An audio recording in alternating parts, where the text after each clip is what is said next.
أعوذ بالله من الشيطان الرجيم بسم الله الرحمن الرحيم إن الله عالم غيب السماوات والأرض إنه عليم بذات الصدور هو الذي جعلكم خلائف في الأرض فمن كفر فعليه كفره ولا يزيد الكافرين كفرهم عند ربهم إلا مقتا ولا يزيد الكافرين كفرهم إلا خسارا बेशक अल्लाह ताला आसमाननि ऐं ज़मीन जे तमामु पोशीदा ॻाल्हियुनि शयुनि खे ॼाणण वारो आहे। बेशक ओ दिलनि जी ॻाल्हियुनि खे बि ॼाणण वारो आहे, ख़ूब ॼाणण वारो आहे। उहो ई आहे जंहिं तव्हांखे ज़मीन जे अंदरि पंहिंजनि पेरनि जो जानशीन बनायो।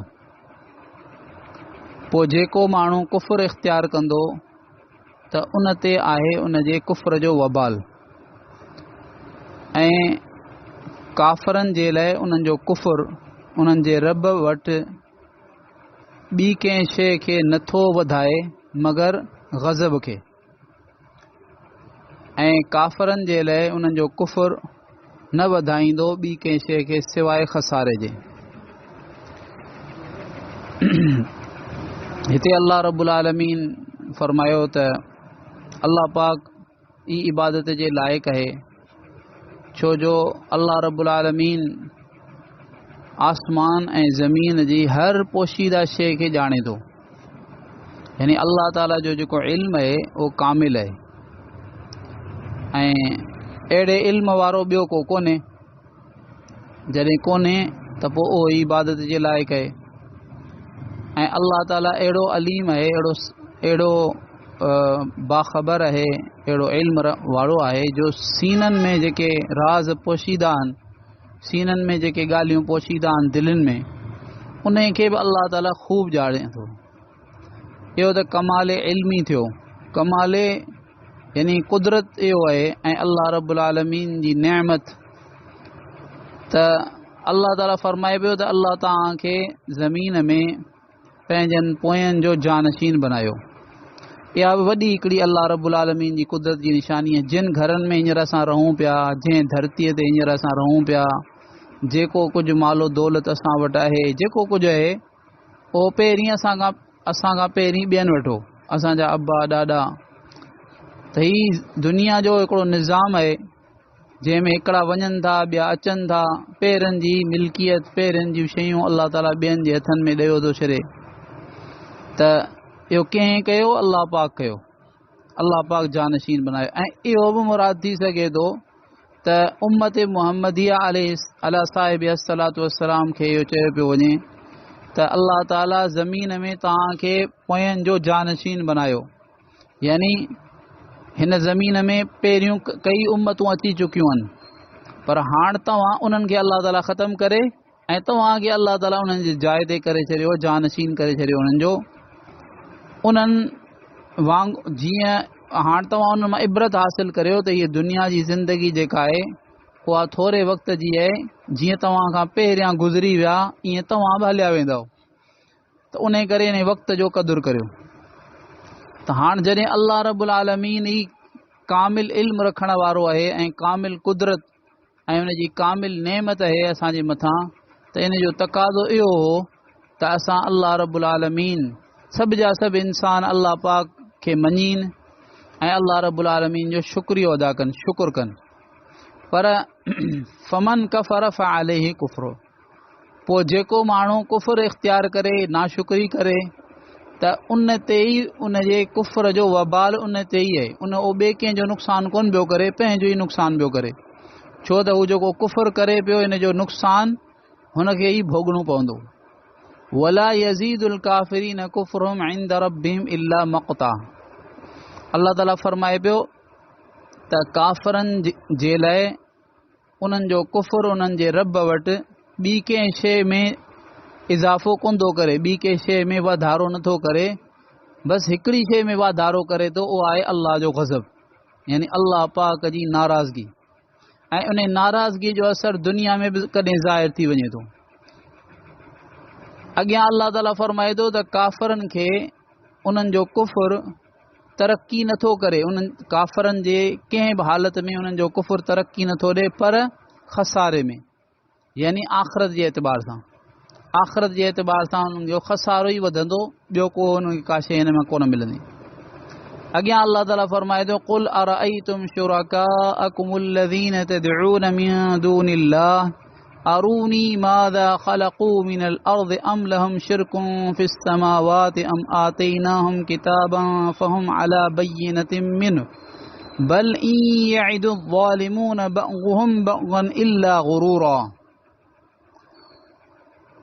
अवां फरमायो भला छा ख़्याल तव्हांजो तव्हांजे उन्हनि शरीकनि जे बारे में, यानी जिन खे तव्हां खुदाईअ में अल्लाह जो शरीक करार ॾिनो आहे, जिन खे तव्हां अल्लाह पाक खां अलावा पुकारियो था ऐं उन्हनि जी इबादत ऐं पूॼा करियो था, उन्हनि जे बारे में तव्हांजो छा ख़्यालु आहे? तव्हां मूंखे ॾेखारियो त ज़मीन जी जे कहिड़े हिसे खे हुननि पैदा कयो आहे, या आसमाननि जे तख़लीक़ में हुननि जी का यानी शिरकत हुजे, या असां उन्हनि मुशरिकनि खे को किताब ॾिनो हुजे, पोइ उहे उन जे वाज़े दलील ते हुजनि। अल्लाह ताला फरमाए थो कुझु न आहे, बल्कि ए ज़ालिम हिक ॿिए खे सिर्फ़ ख़ालिस धोखे जी यकीन दहानी कराईंदा, यकीन ॾियारींदा धोखे जो, यानी कंहिं शइ खे साबित करण जे लाइ ॿिनि क़िस्मनि जा दलील थी सघनि था, या त अक़ली दलील थी सघे थो या नक़ली दलील थी सघे थो। ही जेके काफ़िर यानी पंहिंजा हुननि जा मन घड़त ख़ुदा आहिनि ऐं जिन बुतनि खे हू पूॼीनि था या अल्लाह जे ग़ैर खे जी जेका पूॼा कई वञे थी, त जेको बि करे थो उन वटि न को उन जो अक़ली दलील आहे ऐं न को नक़ली दलील आहे। अक़ली दलील छा आहे त भई अल्लाह रब्बुल आलमीन ई जेको इबादत जे लाइक़ु आहे, ऐं छो त अल्लाह पाक ई ज़मीन आसमान खे पैदा कयो आहे। भला जेकॾहिं तव्हां चओ था त हीअ असांजा जेके आहिनि इहे बि शरीक आहिनि इबादत में, त ॿुधायो त ज़मीन जो कहिड़ो हिसो इन्हनि पैदा कयो आहे, या आसमाननि जो कहिड़ो हिसो इन्हनि पैदा कयो आहे, उहो ॾेखारियो। अल्लाह ताला फरमाए थो मूंखे ॾेखारो, अरूनी मूंखे ॾेखारियो उहो हिसो ज़मीन जो जेको तव्हांजे हिननि बुतनि पैदा कयो हुजे। भला या हुननि खे आसमान ऐं ज़मीन जी तख़लीक़ में कंहिं बि दर्जे जी का शिरकत हासिल हुजे, अल्लाह जो साथ हुननि ॾिनो हुजे, अल्लाह जी हिन मख़लूक खे पैदा करण में हिननि अल्लाह पाक जी का मदद कई हुजे, भाईवारी कुझु कोन्हे। वरी अल्लाह रब्बुल आलमीन फरमाए थो हाणे इहा अक़ली दलील त हिननि वटि कुझु बि कोन्हे। ॿी सूरत इहा आहे त कंहिं वाजिब तामील हस्तीअ जो को यानी दलील हुजे, को किताब हुजे जंहिं चयो हुजे जंहिंजे हुकुम ते अमल करणु वाजिब आहे, फ़र्ज़ आहे, उन चयो हुजे त तव्हां ही तव्हांजा जेके आहिनि बुत या जिन जिन खे तव्हां पूॼो था, इन्हनि खे बि मूं सां गॾु शरीक करियो इबादत में, अहिड़ो को किताब हुजे।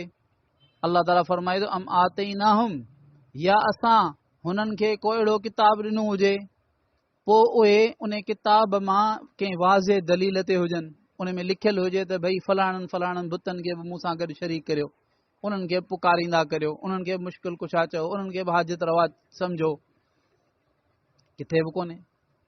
पोइ अल्लाह ताला फरमाए थो बल्कि ए जेके ज़ालिम आहिनि उहे हिक ॿिए खे ख़ालिस धोखे जो जेको आहे न उहो वाइदो ॾियारीनि था, यकीन दहानी ॾियारीनि था।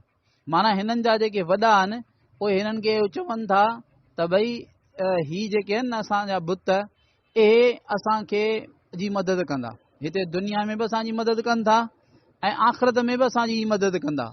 बसि हिननि हिक ॿिए खे रुॻो तसलियूं ॾियनि था धोखे जूं, बाक़ी हिननि वटि ॿियो को न को अक़ली दलील हिननि वटि आहे ऐं न को नक़ली दलील हिननि वटि आहे। कुफ़र ते को बि हिननि वटि दलील कोन्हे। اللہ رب العالمین پان صحیح سبنی کے صحیح سمجھ نصیب فرمائے، صحیح عمل کی توفیق عطا فرمائے.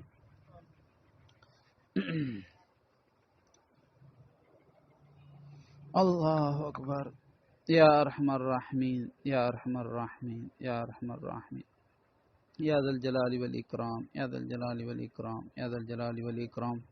اللهم صل على سيدنا محمد وعلى آل محمد كما صليت على إبراهيم وعلى آل إبراهيم إنك حميد مجيد.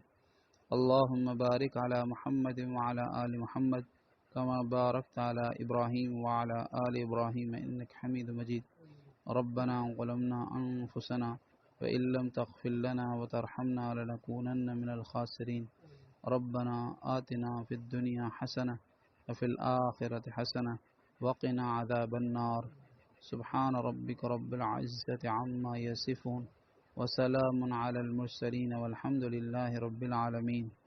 سبحانك اللهم وبحمدك ونشهد أن لا إله إلا أنت نستغفرك ونتوب إليك نستغفرك ونتوب إليك نستغفرك ونتوب إليك.